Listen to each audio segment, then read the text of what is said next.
se van a organizar de mayor a menor por edades.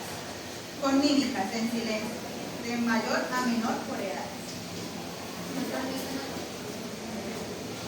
Pues ustedes se van a ir como diciendo, la idea no es saber la que hay, sin hablar. Claro, con los dedos pueden numerar. Después ahí sí cada uno va diciendo, yo les voy diciendo a ver si lograron organizarse por edades. Por edades, acá el De tema. mayor a menor. Ah, de mayor a menor. Ah, de mayor a menor.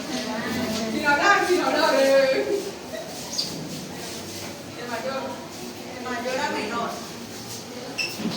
Sin hablar, sin hablar.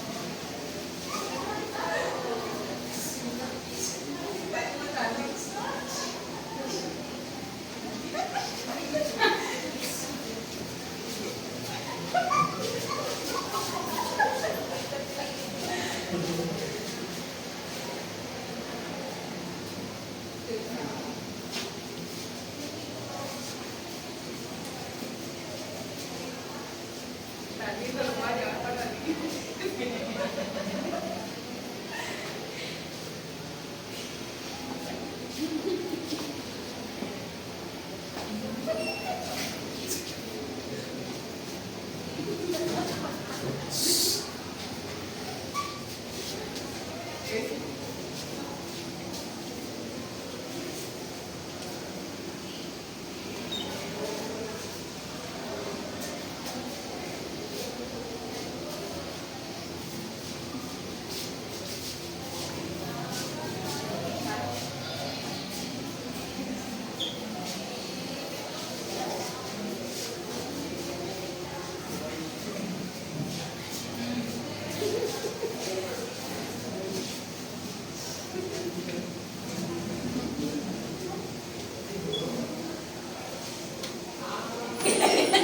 Se lo